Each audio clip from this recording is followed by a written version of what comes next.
आज हम लोग बेसिक रूप से बात करेंगे द्विघात समीकरण पे, जो कि 10th क्लास का यूनिट नंबर 4 है, क्लास 10th का मैथ और यूनिट 4।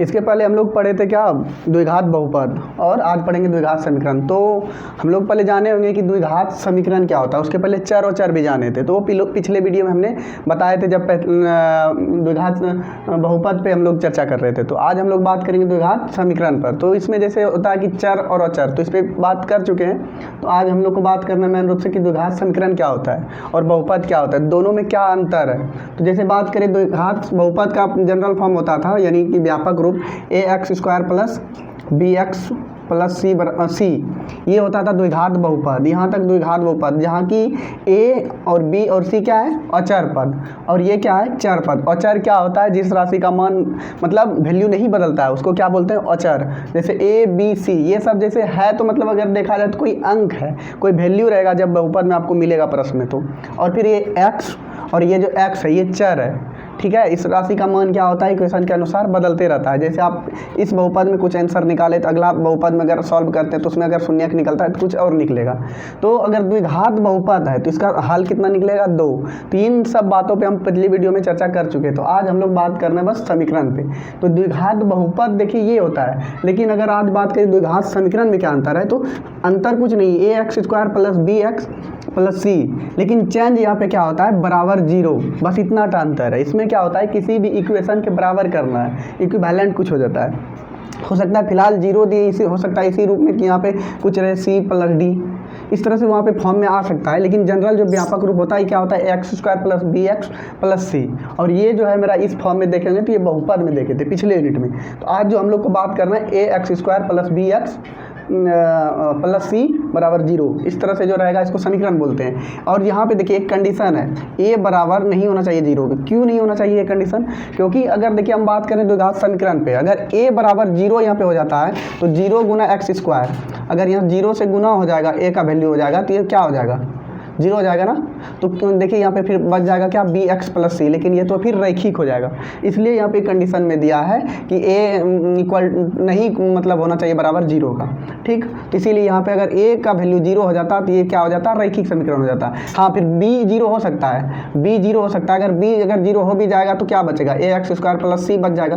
तो ax स्क्वायर यहाँ पे देखिए घात जो है 2 है, तो इसका मतलब द्विघात, यानी चर पे जितना घात रहता है उसी को उतना घात बोलते हैं। जैसे यहाँ पे चर पर पावर कितना है, 2 है, तो द्विघात हो गया। तो इस तरह से यहाँ पे एक कंडीशन आता है क्या, a बराबर नहीं होना चाहिए 0 के, तो ऐसा कंडीशन। b फिर हो सकता है 0 के बराबर हो जाए, लेकिन a जो होना चाहिए नहीं होना चाहिए।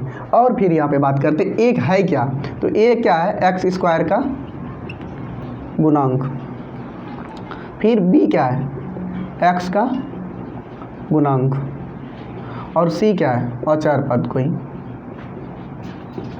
तो ये हम लोग पढ़ लिए, और फिर ये समीकरण के फॉर्म में दिया हुआ है, ठीक। तो इतना दूर तक हम लोग को करने के बाद ये सब कुछ पढ़ लिए कि ये होता है। अब इसका बात करते हैं कि द्विघात समीकरण का शून्यक कितना होता है। तो द्विघात समीकरण का जो होता है शून्यक 2 होता है, बहुपद का भी 2, क्योंकि देखिए जितना घात शून्यक भी उतना ही होता है। अब बात करें कि शून्यक क्या होता है, तो शून्यक बात करने का मतलब है कि वैसा वैल्यू x का वैसा मान जो कि निकलने के बाद ही पूरा इक्वेशन में रखने के बाद इक्वेशन को 0 के बराबर कर दे, तो उसी को बोलते हैं शून्यक। जैसे कोई इसका हल करने के बाद जो निकलता है x का वैल्यू, और x का कितना वैल्यू निकलेगा, 2, क्योंकि घात कितना है, 2, रैखिक पर पावर 1 रहता है ना, तो रैखिक समीकरण का जो वैल्यू निकलता है 1, और त्रिघात अगर समीकरण रहेगा उसका जो वैल्यू निकलेगा x का या फिर चर पद का, तो उसका निकलेगा 3, यानी जितना घात उतना हल। तो शून्यक क्या होता है कि शून्यक का मान अगर इस समीकरण में x का जो वैल्यू निकलेगा, कितना निकलेगा, यहाँ पे द्विघात है 2, अल्फा और क्या निकलेगा, सपोज क्या, जब बीटा निकलेगा, तो ये अल्फा और बीटा का मान, जब अल्फा का इस पे मान रखेंगे तो पूरा 0 बराबर कर देगा, बीटा का भी मान रखेंगे तो ये पूरा 0,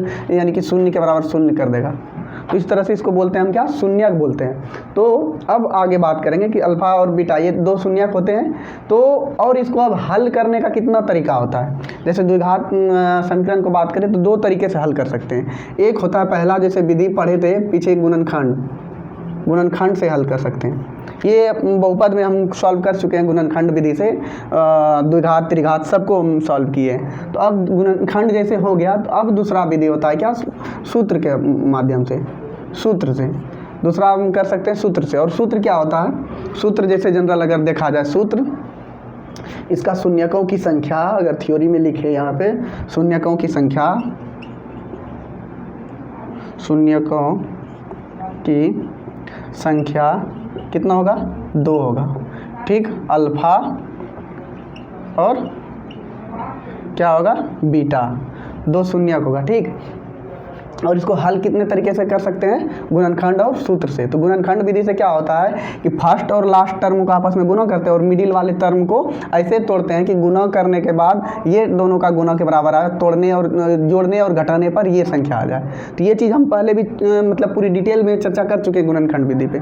लेकिन अब बात करेंगे सूत्र से। तो सूत्र क्या होता है, जैसे बात करें तो सूत्र जो होता है x बराबर -b plus minus root under b square minus 4ac बटे 2a, ये होता है जनरल फॉर्म। और यहाँ पे देखिए ये जो माइनस प्लस है, अल्फा के लिए अगर देखा जाए तो -b प्लस को लेते हैं b स्क्वायर माइनस 4ac बटे 2a।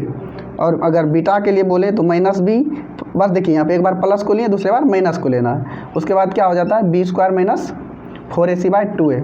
तो इस तरह से मतलब इस तरह का जनरल फार्मूला जो होता है ना द्विघात को, इसी फार्मूले पे लोग रखते हैं। क्या रखते हैं, -b। और ये a और b तो आप समझ ही गए होंगे कि a क्या है, x स्क्वायर का गुणांक को हम क्या बोलते हैं, a बोलते हैं। यहाँ पे b है तो x का जो गुणांक होगा उसको b बोलते हैं, इसको मान रखना है। और c जो होता है अचर पद होता है। इस तरह से इस फार्मूला पे रखने के बाद आप x का अगर वैल्यू निकालेंगे तो यहाँ पे देखिए अगर सॉल्व करने के बाद कहीं पे आएगा तो इसका वैल्यू एक बार माइनस में लेना और इसका एक बार वैल्यू प्लस में लेना है। तो ये दोनों अल्फा और बीटा का देखिए 2 वैल्यू निकल जाएगा यहाँ से। तो ये आपका था फार्मूला से, इस तरह से सॉल्व करते हैं। तो अब फार्मूला से बहुत सारे बहुपद ऐसे होते हैं कि जिसको आप सॉल्यूशन नहीं कर सकते हैं, आधा दूर करने के बाद जाने के बाद लगेगा ना इमेजिनरी टर्म आ जाता है। और अभी 10th क्लास तक आपको इमेजिनरी टर्म क्या होता है ये चीज़ अलग है। आप आगे जब पढ़ेंगे कॉम्प्लेक्स नंबर, जब इंटर क्लास आप पढ़ेंगे तो वहाँ पे आपको मिलेगा कॉम्प्लेक्स नंबर, ठीक है, समिश्र संख्या जिसको बोलते हैं। तो उसमें आपको ना वहाँ चार मतलब इसके इमेजिनरी संख्या के बारे में बताया जाएगा कि आई से उसको डिनोट करते हैं और आई का वैल्यू क्या होता है -1, इस तरह से करके उसको सॉल्व आप कर लेंगे। लेकिन 10th क्लास तक जब पढ़ेंगे कि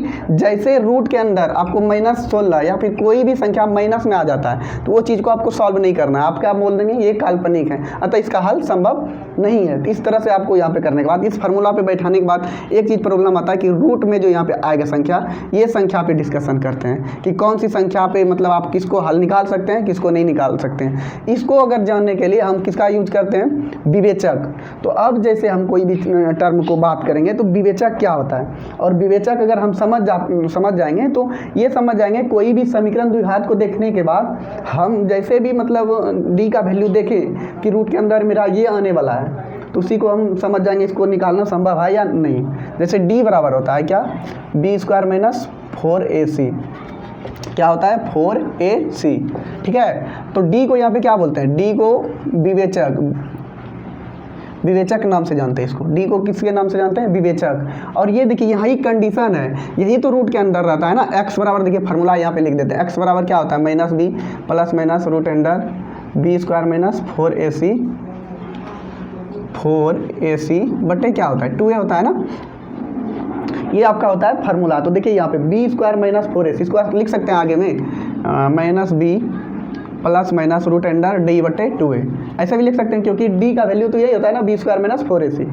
तो अगर बात करें, अगर हम यहाँ से विवेचक समझ जाएं तो हम किसी भी चीज़ को, जैसे कोई भी समीकरण आपको दिया रहेगा ना तो तुरंत हम पता कर सकते हैं कि इसका हल हमसे निकलेगा या नहीं निकलेगा, और हल निकलेगा तो कितना हल निकलेगा और कैसा हल निकलेगा, यानी उसका नेचर प्रकृति हम बता सकते हैं। तो जैसे b का देखिए b स्क्वायर माइनस 4ac, इसका वैल्यू अगर आता है ग्रेटर देन कितना 0 से, यानी 0 से बड़ा, जैसे रूट के अंदर जो है ना कोई भी संख्या 0 से अगर बड़ा है, 0 से बड़ा क्या आ सकता है 1 2 3 4 5 जो भी संख्या आए, जैसे रूट के अंदर ये सब संख्या आएगा ना तो इसका हल जो निकलेगा, हल आप निकाल सकते हैं। यानी कि 0 से बड़ा जैसे कोई संख्या रहे उसका आप हल निकाल सकते हैं। इसका हल जो होगा क्या होगा, वास्तविक होगा, वास्तविक होगा और कैसा होगा, असमान होगा, असमान होगा। अब ये देखिए वास्तविक कहने का मतलब क्या है, जिसको आप हल कर सकते हैं उसको बोलते हैं वास्तविक, और जिसको आप हल नहीं कर पाएंगे उसको बोलेंगे काल्पनिक। और ये असमान कहने का मतलब क्या है, असमान कहने का मतलब ये है अल्फा और बीटा,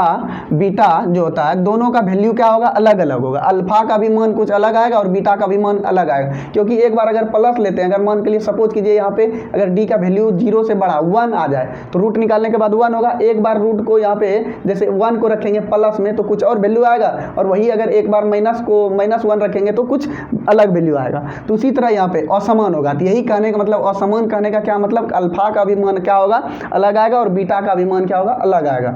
अब तीसरा कंडीशन, ये पहला आप कंडीशन देख लिए, पहला का ये रिजल्ट रहा। अब दूसरा क्या हो सकता है, बी स्क्वायर माइनस 4ac जो होगा ये हो सकता है या तो 0 के बराबर, और 0 के बराबर जब होगा तो क्या हो सकता है, जब देखिए यहाँ पे आपका डी का वैल्यू 0 हो जाएगा तो क्या होगा, हाल तो आप कर सकते हैं, हाल जो होगा ये वास्तविक होगा, वास्तविक होगा। लेकिन इसका देखिए अल्फा और बीटा का वैल्यू क्या होगा, समान होगा। यहाँ पे लिखिए वास्तविक और समान, समान होगा। और समान करने का मतलब क्या होगा, देखिए यहाँ पे जैसे इस टर्म को यहाँ पे ये पूरा टर्म ये जो है ये 0 के बराबर हो गया, जैसे ये पूरा टर्म 0 के बराबर होगा तो यहाँ से ये तो खत्म हो जाएगा ना, तो यानी दोनों क्या हो जाएगा, b/2a और -b/2a, यानी अल्फा का भी मान यही हो जाएगा और बीटा का भी मान क्या हो जाएगा, यही हो जाएगा -b/2a, क्योंकि ये d वाला टर्म जो है ये तो पूरा विवेचक इधर शून्य हो जा रहा है, तो क्या हो जाएगा, हल तो निकलेगा वास्तविक लेकिन समान, अल्फा का भी मान बराबर होगा और बीटा का भी मान क्या होगा, बराबर होगा। तो इस कंडीशन में आप यहाँ देख लिए कि तीसरा अगर कंडीशन होता है b² - 4ac = 0 तो हल तो वास्तविक होगा लेकिन क्या होगा, समान होगा। अब तीसरा कंडीशन आते हैं कि तीसरा अगर होता है b² - 4ac, अगर ये लेस देन 0, अगर ये 0 से छोटा है, 0 से छोटा क्या करने का मतलब माइनस निगेटिव में आ सकता है, -2 हो सकता है, -3 हो सकता है। तो ये सब जैसे होगा तो इसको आपको लिखना है क्या, काल्पनिक, काल्पनिक, काल्पनिक होगा, काल्पनिक है, काल्पनिक, काल्पनिक है। अतः इसका हल आपको लिख देना, अतः इसका हल संभव नहीं है,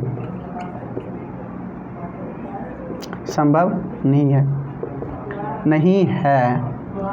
देखिए इस तरह से आपको लिख देना कि जैसे अगर आता है b² - 4ac का वैल्यू निगेटिव यानी कि 0 से छोटा आ जाता है तो अब आपको लिखना कि इसका हल संभव नहीं है। लेकिन देखिए हल संभव नहीं है कहने का मतलब ये है कि जैसे भी कोई संख्या, मान के चलिए आपको इसका b² - 4ac का वैल्यू जो है निगेटिव में -4 आ जाता है रूट में अंदर, तो रूट के अंदर जैसे -4 आ जाता है तो आप इसको सॉल्व नहीं कर सकते हैं।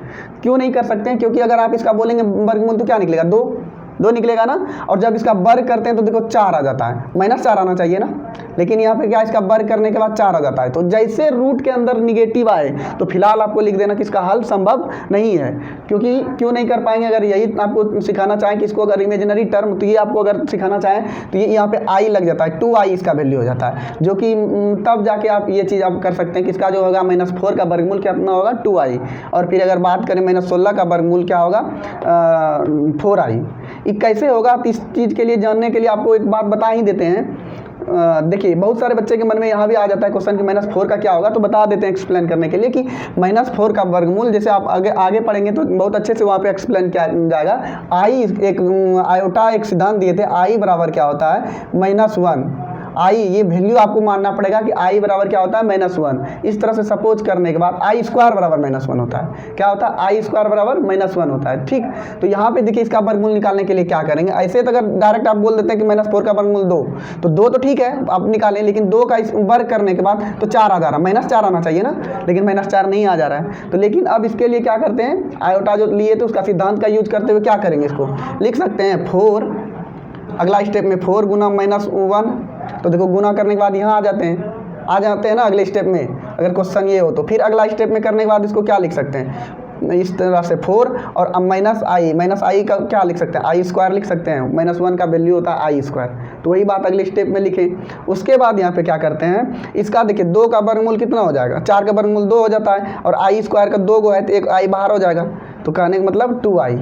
देखिए अब 2i को गुना कीजिए तो 2i को अगर वर्ग किया जाए तो 4 हो जाएगा, देखिए 2 दूनी 4, और i गुना i² हो जाएगा, और फिर अगले स्टेप में देखिए i² यानी 4 गुना i² लिख सकते हैं, आई पे स्क्वायर, और आई स्क्वायर का वैल्यू कितना होता है -1, तो देखिए गुना करने के बाद -4 आ जाता है। तो यहाँ तक हम पहुँच गए। तो इस तरह से, जैसे ये तो आपको बताएं कि अगर आप इंटर किए हुए तो इस तरह से आप वैल्यू निकाल सकते हैं। लेकिन अगर हम बात करें कि यहाँ पे जैसे आपको रूट के अंदर अगर 0 से छोटा आता है तो आपको लिख देना है क्या, काल्पनिक आता है, इसका हल संभव नहीं है। इस तरह से कोई भी आपको अभी फिलहाल इस यूनिट में अगर द्विघात समीकरण आता हो और उसमें आपको अगर बोले कि इसका हल निकालने के लिए, तो सबसे पहले जो है ना आपको विवेचक चेक करना है कि इसका विवेचक क्या कह रहा है, हमसे हल निकलेगा या नहीं निकलेगा। अगर हल निकलेगा तो निकालेंगे, अगर नहीं निकलेगा तो छोड़ देंगे कि लिख देंगे काल्पनिक है। कभी कभी ना आपके बिहार बोर्ड इसमें क्वेश्चन आ जाते हैं कि मतलब आपको समीकरण दिया रहेगा, जैसे ax² के फॉर्म में प्लस bx प्लस c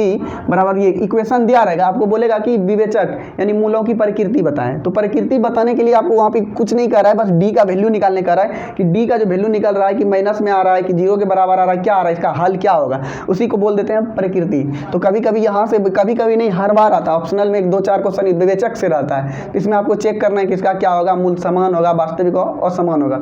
ये सारा आपको 3 कंडीशन विवेचक में है, कौन काल्पनिक होगा, और जैसे काल्पनिक माइनस में आता है तो उसको आपको छोड़ देना, हल संभव नहीं है। तो ये सारा आपका हो गया अब द्विघात समीकरण का जितना भी बेसिक बात था।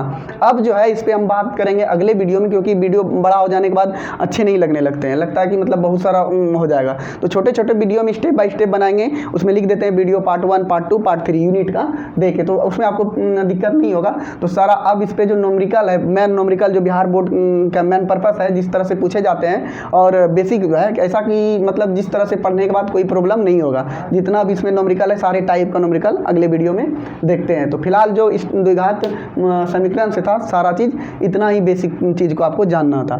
Thank you. अब मिलते हैं इस द्विघात समीकरण का जो नोमरिकल सब टाइप है उस सब पे बात करते हैं। थैंक